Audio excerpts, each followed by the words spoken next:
बच्चों good morning.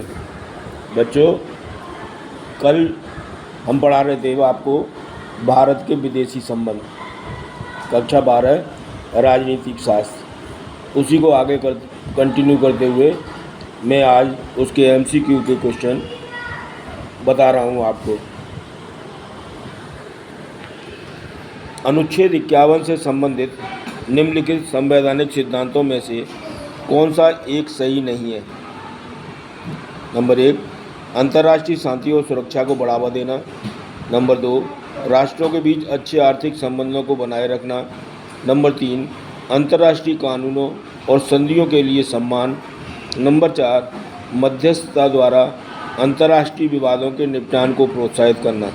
उत्तर, राष्ट्रों के बीच अच्छे आर्थिक संबंधों को बनाए रखना। म्यांमार का पुराना नाम क्या था? तिब्बत, बलूचिस्तान, अरबी, बर्मा। उत्तर, बर्मा। भारत की विदेश नीति के संबंध में निम्नलिखित में से सही कथन चुनिए। गुटेनबर्ग की नीति ने भारत को अमेरिका और सोवियत संघ दोनों से सहायता प्राप्त करने की छूट प्रदान की। नंबर 2, भारत के पाकिस्तान के साथ प्रारंभ से ही अच्छे संबंध रहे हैं। नंबर 3, शीत युद्ध ने भारत और पड़ोसी देशों के बीच संबंधों को प्रभावित किया। नंबर 4, भारत और अमेरिका ने 1971 में शांति और मैत्री संधि का हस्ताक्षर किए।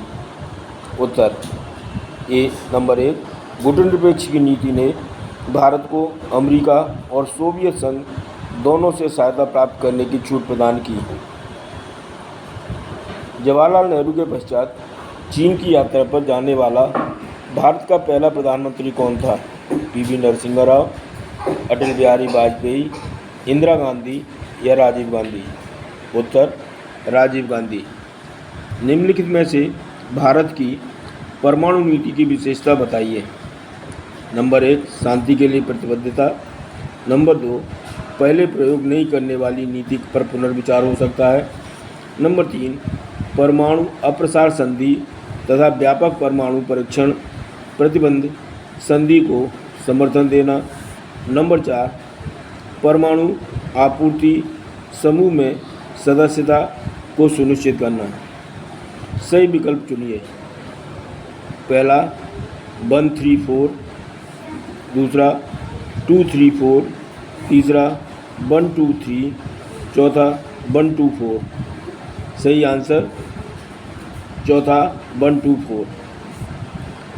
अक्टूबर 1962 में चीनी सेना द्वारा किए गए पहले आक्रमण में निम्नलिखित में से किस क्षेत्र के महत्वपूर्ण भागों पर चीन ने कब्जा कर लिया? आसाम, अरुणाचल प्रदेश, लद्दाख या सिक्किम? उत्तर, अरुणाचल प्रदेश पर। अरुणाचल प्रदेश के कुछ हिस्से पर। निम्नलिखित में से किस कारक ने भारत की विदेश नीति को न्यूनतम प्रभावित किया? नंबर 1, वैश्विक स्तर पर आर्थिक प्रतिस्पर्धा। नंबर 2, संयुक्त राष्ट्र की स्थापना। नंबर 3, परमाणु हथियारों का निर्माण। नंबर 4, औपनिवेशीकरण की प्रक्रिया की शुरुआत।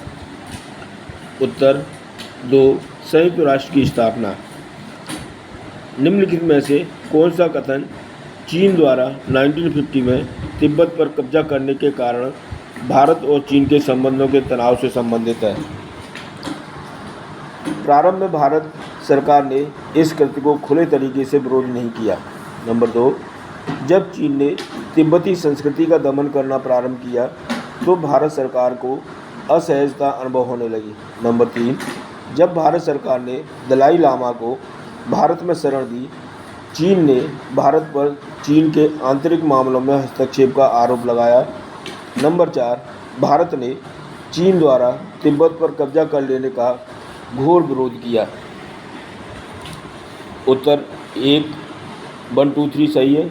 2, 124, नंबर 3, 234, नंबर 4, 134। सही आंसर 1, 123। भारत तथा बांग्लादेश की सरकारों के बीच मतभेद वाले मुद्दे की पहचान कीजिए। आपदा प्रबंधन। नंबर 2, पर्यावरण के मसले। नंबर 3, भारत को प्राकृतिक गैस का निर्यात। नंबर 4, भारत की एक्ट ईस्ट पॉलिसी। उत्तर 3 सही है, भारत को प्राकृतिक गैस का निर्यात। निम्नलिखित में से कौन से देश का जोड़ा साझे प्राकृतिक साधनों, बिजली उत्पादन और अंतर्ग्रंथित जल प्रबंधन ग्रिड के कारण परस्पर जुड़ा हुआ है? भारत और नेपाल। दूसरा, भारत और बांग्लादेश। तीसरा, भारत और श्रीलंका। भारत और बर्मा, भारत और म्यांमार।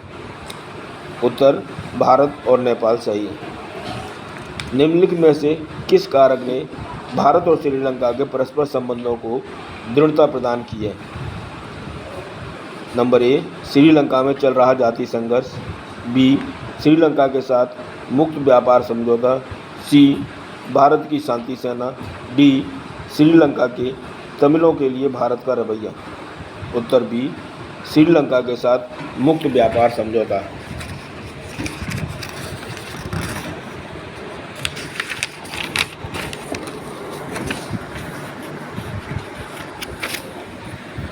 भूटान भारत का पड़ोसी देश है। कारण, अमेरिका भारत का पड़ोसी देश नहीं है। ए, दावा और कारण दोनों सही है और कारण दावे की सही व्याख्या करता है। बी, दावा और कारण दोनों सही है परंतु कारण दावे की सही व्याख्या नहीं करता है। सी, दावा सही है परंतु कारण गलत है। डी, दावा गलत है परंतु कारण सही है। उत्तर बी, दावा और कारण दोनों सही हैं परंतु कारण दावे की सही व्याख्या नहीं करता है। भारत इजराइल संबंधों के बारे में निम्न में से कौन सा कथन सही नहीं है? रक्षा और सुरक्षा के क्षेत्र में परस्पर सहयोगी। बी, सांस्कृतिक आदान प्रदान के क्षेत्र में परस्पर सहयोग।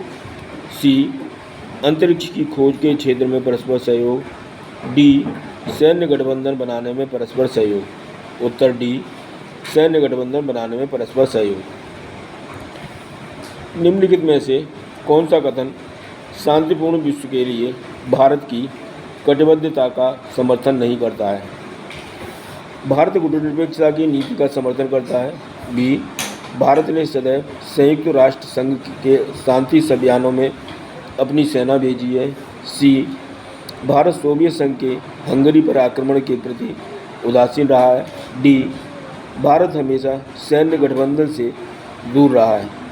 उत्तर सी, भारत सोवियत संघ के हंगरी पर आक्रमण के प्रति उदासीन रहा है। भारत ने एक परमाणु शक्ति बनने का निर्णय क्यों लिया?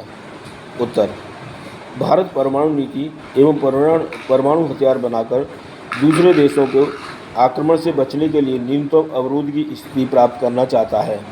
नंबर 2, भारत के लिए परमाणु नीति एवं परमाणु हथियार बनाना इसलिए भी आवश्यक है क्योंकि भारत के दो पड़ोसी देशों चीन और पाकिस्तान के पास परमाणु हथियार हैं और इन दोनों देशों से भारत युद्ध भी लड़ चुका है। भारत चीन युद्ध ने प्रतिपक्ष को किस प्रकार प्रभावित किया अथवा 1962 के भारत चीन युद्ध ने भारतीय कम्युनिस्ट पार्टी को कैसे प्रभावित किया? उत्तर, भारत चीन युद्ध ने प्रतिपक्ष को भी प्रभावित किया। 1959 में चीन के साथ संबंध के बारे में भारतीय साम्यवादी दल में दो गुट बन गए और 1962 में चीन के आक्रमण ने इस मतभेद को और अधिक बढ़ा दिया। एक गुट ने चीन के आक्रमण कहा और इसका मुकाबला करने के लिए भारत सरकार को पूरी सहायता देने का वचन दिया, परंतु दूसरे गुट ने जो चीन के प्रभाव में था इसे सीमा संबंधी विवाद कहकर पुकारा। परिणामस्वरूप 1964 में वामपंथी सदस्य, जिनकी संख्या लगभग 1/3 थी, भारतीय साम्यवादी दल से अलग हो गए और मार्क्सवादी दल की उन्होंने स्थापना कर ली। कारगिल संघर्ष के कारणों का उल्लेख कीजिए। उत्तर, नंबर 1, कारगिल संघर्ष का प्रमुख कारण पाकिस्तानी सेना द्वारा नियंत्रण सीमा के निकट भारतीय क्षेत्र के कुछ भागों पर कब्जा करना था।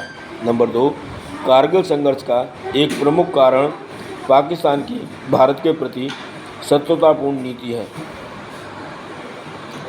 भारत व इजराइल के बीच सहयोग के किन्हीं दो क्षेत्रों का विश्लेषण कीजिए। उत्तर, नंबर 1, इजरायली कंपनियों ने भारत के ऊर्जा, संचार एवं जल से संबंधित तकनीकों में निवेश किया है। नंबर 2, भारत एवं इजरायल दोनों देश आतंकवाद जैसी बुराई को समाप्त करने के लिए अपार आपस में सहयोग कर रहे हैं। भारत की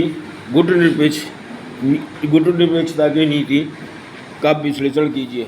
उत्तर, भारत एक गुटनिरपेक्ष देश है।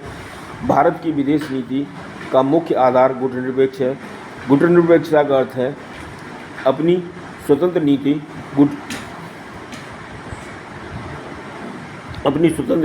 गुटनिरपेक्षता का अर्थ है कि किसी गुट में शामिल न होकर स्वतंत्र रहना। गुटनिरपेक्षता की नीति के कारण देश प्रत्येक समस्या पर उसके गुण दोष पर विचार कर अपनी राय कायम करता है। गुटनिरपेक्षता की नीति शांतिवाद की नीति है।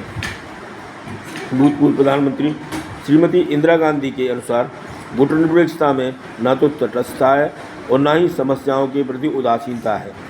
उसमें सिद्धांतों के आधार पर सक्रिय और स्वतंत्र रूप से निर्णय करने की भावना निहित है। अपनी इसी आंतरिक शक्ति के सहारे वह सभी देशों के बीच विश्वास तथा सहयोग को अधिक से अधिक बढ़ाने पर बल दे रहा है ताकि विश्व को युद्ध और आर्थिक विनाश से बचाया जा सके।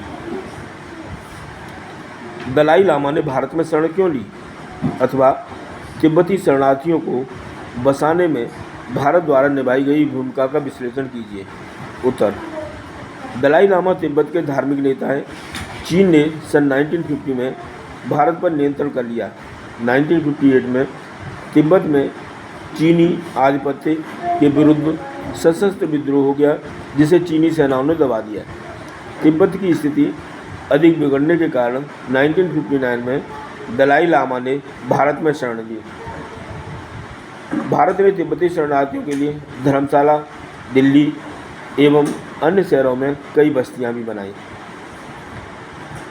भारत ने CTBT तथा NPT पर हस्ताक्षर क्यों नहीं किए? कोई 2 कारण बताइए। नंबर 2, अथवा भारत ने व्यापक परमाणु परीक्षण प्रतिबंध संधि CTBT पर हस्ताक्षर क्यों नहीं किए? उत्तर, भारत ने CTBT एवं NPT पर हस्ताक्षर करने से इसलिए इनकार कर दिया क्योंकि भारत इसे भेदभावपूर्ण मानता है तथा इस पर हस्ताक्षर करना भारत के राष्ट्रीय हित में नहीं है।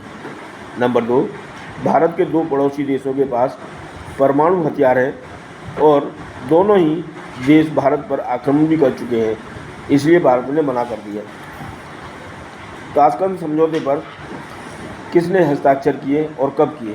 ताशकंद समझौते पर सन 1966 में भारतीय प्रधानमंत्री पंडित श्री लाल बहादुर शास्त्री एवं पाकिस्तान के जनरल अय्यूब खान ने हस्ताक्षर किए थे। भारत ने सोवियत संघ के साथ 20 वर्षीय शांति और मित्रता की संधि पर कब क्यों हस्ताक्षर किए?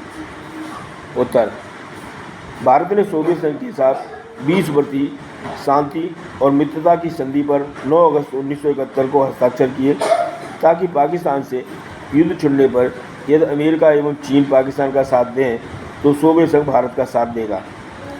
भारत एवं श्रीलंका के बीच किन्हीं 2 समान विशेषताओं का वर्णन करें। उत्तर, नंबर 1, भारत एवं श्रीलंका दोनों ही इंग्लैंड के उपनिवेश रहे हैं तथा दोनों देशों को दूसरे विश्व युद्ध के बाद स्वतंत्रता प्राप्त हुई है।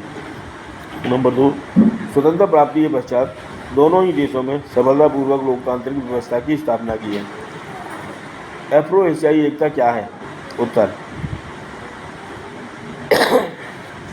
सन 1955 में इंडोनेशिया के शहर बांडुंग में अफ्रो एशियाई देशों का एक सम्मेलन हुआ जिसमें शीत युद्ध से दूर रहने के लिए गुटनिरपेक्ष आंदोलन की कल्पना की गई थी। इसे ही अफ्रो इंडिया एकता कहते हैं। भारत ने पारस्परिक आर्थिक तथा राजनीतिक संबंधों को मजबूत करने के लिए एशिया और अफ्रीका के देशों को संगठित करने का प्रयास किया है। भारत का विचार है कि देश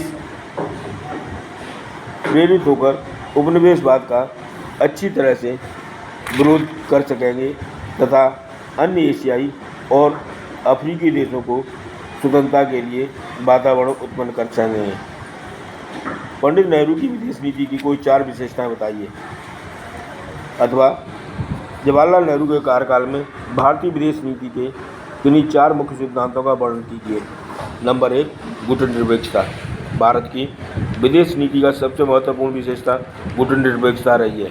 गुटनिरपेक्षता का अर्थ है किसी भी गुट में शामिल ना होना और स्वतंत्र नीति का अनुसरण करना। भारत सरकार ने सदा ही गुटनिरपेक्षता की नीति का अनुसरण किया है।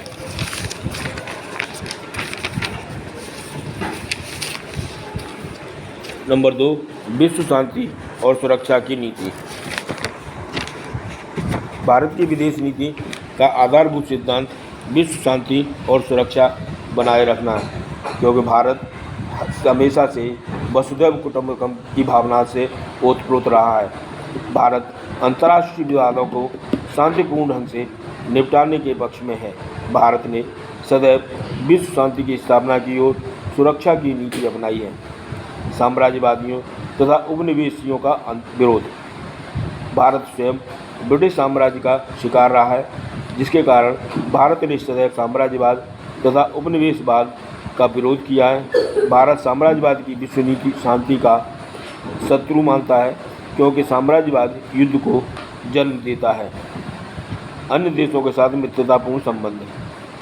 भारतीय विदेश नीति की एक प्रमुख विशेषता यह है कि भारत विश्व के सभी देशों से मित्रतापूर्ण संबंध बनाने का प्रयास करता है।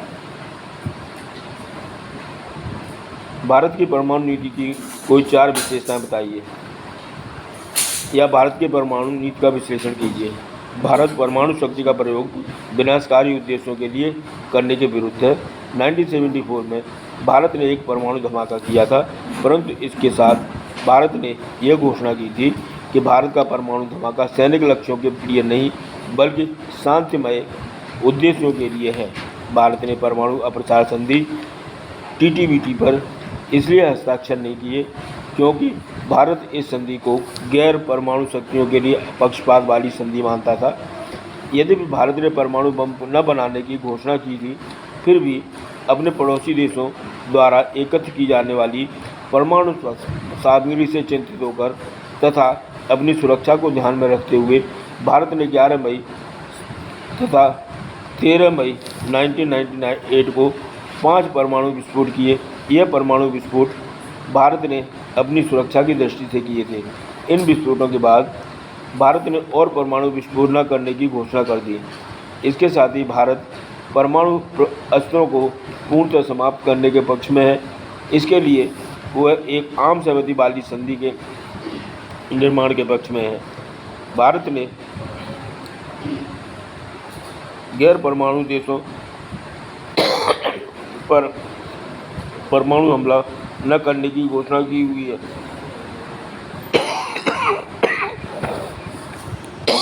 तथा यह भी घोषणा की कि भारत पहले परमाणु हमला नहीं करेगा।